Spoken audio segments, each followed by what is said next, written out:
नमस्कार मित्रांनो, पुन्हा एकदा नव्याने स्वागत तुमच्या आपल्या मिनी ब्लॉगमध्ये. तर आपला भाऊ म्हणत होता आपलं चेहरा बघ कसे, तर म्हणलो जाऊ दे काय होत नाही. तर भाऊ पण शिकवत होता कसे कॅमेरा पकडायचा म्हणून. आपला करण भाऊ आणि आपला प्रतीक भाऊ. चला आम्ही निघालो होतो आता. तुम्हाला आता आमची एक नदी दाखवतो बघा. ही ह्या साईडला पण, ह्या साईडला भरपूर पूर आला आहे. तर आपल्याला तिथं जायचं आहे. तिथे एक देवीचं मंदिर आहे. चला जाऊ. पहिले नारळ बिरळ घेऊ आपण.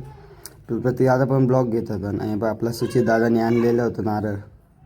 तर चला डायरेक्ट आपण चला आता आम्ही दोघं तर चाललो होतो पायी.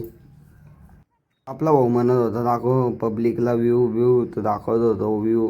तर या साईडला पण पाणी, इकडं बघू शकता सर्वीकडे हिरवेगार. तर सध्या पाऊस चालू आहे. त्याला आपण चाललो होतो. तुमच्या भाऊ आता आला आहे बघा नदीपाशी. तुम्हाला नदी पण दाखवतोय, बघू शकता तुम्ही नदी. तर आपला प्रति आता मोशन व्हिडिओ घेत होता. चला तर आपण पण स्लो मोशन घेतलं आहे, टाकतो तुम्हाला सिनेमॅटिक. चला.